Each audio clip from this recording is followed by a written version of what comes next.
बहन का इंतकाल हुआ और उनको मैं बिल्कुल डेथ बेड पे छोड़ के एक दिन पहले मुझे बुला लिया गया कि प्रोडक्शन पे गाना शूट करना था, बहुत बड़ा सेट लगा हुआ था और आप आ जाएं किसी भी तरह। मैंने कहा देखिए मैं बहुत इस वक्त मैं तकलीफ़ में हूँ और मुझे पता है कि उनकी ज़िंदगी, अल्लाह उनको ज़िंदगी दे, लेकिन बहुत ऐसी हालत थी कि सब डिसअपॉइंट हो चुके थे। डॉक्टर्स ने जवाब दिया था।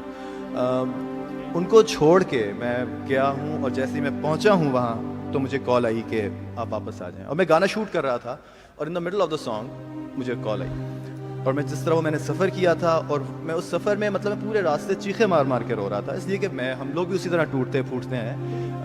हम इतने मजबूत लोग, बल्कि शायद हम और अंदर से कमज़ोर लोग होते हैं क्योंकि हम सेंसिटिव ज़्यादा होते हैं और ये हमारी तरफ एक अल्लाह की मेहरबानी भी है कि हमारे काम में ये सेंसिटिविटी बहुत ज़्यादा ज़रूरत भी होती है, लेकिन ये हमारी एज अ पर्सन हमारी बहुत बड़ी कमज़ोरी भी होती है कि हम बहुत दुख जाते हैं आराम से। तो और खैर बहन भाई के जाने का दुख तो ऑफकोर्स बहुत बड़ा होता है। मैं सारे रास्ते पर रोता हुआ आया और उस वक्त भी लोग मेरी तस्वीरें ले रहे थे। तो मैंने वो तस्वीरें बाद में सोशल मीडिया पे भी देखी कि Imran Abbas crying at the airport. मतलब क्यों आप, क्या मैं उस तकलीफ से नहीं गुजर सकता? उसके बाद एक सीरियल में मैंने 2 हफ्ते बाद मुझे शूट थी जिसमें मुझे मेरी हीरोइन ने खुदा और मोहब्बत का वो काम था जिसमें हीरोइन ने मरना था और उसी तरह वो कफन में लिपटी रही है, बहुत टेरिबल। और डायरेक्टर ने रिपीटेडली वो लेना था बार बार इस एंगल से 35 का लेंस, 85 का लेंस, 130, अब तो ये लेंसेज इतने आ गए तो वो मुझे 20 दफ़ा वो रीएक्ट करना पड़ा। इसी तरह एक दफ़ा मेरी वालदा को स्ट्रोक हुआ। You can connect to it Samina ji कि कितना आप पेरेंट्स के लिए जब ऐसी कोई सूरत हाल होती है।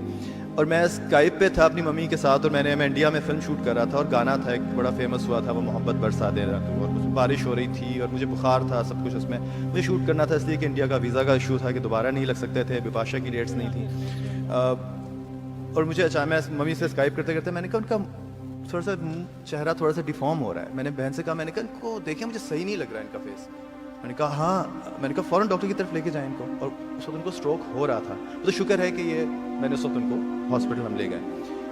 एंड ट्रस्ट मी, उनको वो आईसीयू में चली गई और मुझे इधर गाना शूट करना था। मैं किसी भी तरह बाय ऑल मीन्स मैं वापस आ ही नहीं सकता था, इसलिए कि मैं निकलता तो फिल्म डिले हो जाती, प्रमोशंस डिले हो जाती, वीज़ा नहीं मिलता, सब कुछ। और वहाँ मेरी माँ आईसीयू में, सीसीयू में थी और मैं इधर गाना शूट कर रहा था।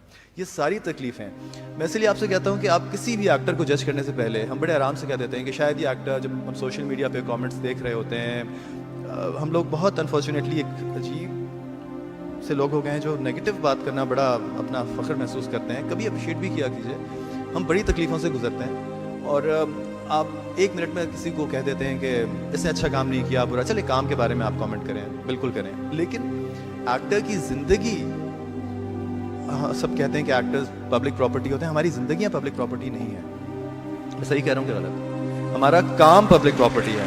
आप उस पर जितनी मर्जी तनकीद करें, मैं एक बहुत बुरा एक्टर हूँ, आप मेरे काम को उड़ा के रखते हैं, आप कहें कि हाँ इमरान अब्बास को तो एक्टिंग आती ही नहीं है, मैं बहुत खुश होऊंगा कि ठीक है मैं अपना काम इम्प्रूव करूँगा। आप मेरी ज़ाती ज़िंदगी के बारे में, तो हर किसी के हाथ में जो कैमराज आ गए हैं, सेलफोन्स आ गए हैं, मैं किसी भी वक्त कैमरे की आंख से नहीं छुप सकता। मैं कहीं छुप के कोई ना रास्ते में बैठ के किसी चाय वाले के चाय पी सकता हूँ, ना कहीं कुछ, क्योंकि हर वक्त, और बुरा काम तो खैर हमें वैसे भी नहीं करना चाहिए, लेकिन अच्छा बुरा कुछ भी आप करेंगे हर वक्त आपके, और फिर जो धज्जियाँ उड़ाई जाएंगी, फिर मेरी सारी ज़िंदगी का काम एक तरफ और उसके ऊपर जो मुझे ट्रोल किया जाएगा वो बस फिर अल्लाह ही मालिक है। तो ये बड़ी तकलीफ से सूरत हाल हो गई है। आप लोग बिल्कुल जज कीजिए, लेकिन काम के ऊपर, ज़िंदगियों के ऊपर हमारी किसी को तनकीद करने का, मेरा ख्याल है ना मुझे आपकी ज़िंदगी पे तनकीद करने का हक़ है और ना आपको हमारी ज़िंदगी पर। जी बिल्कुल।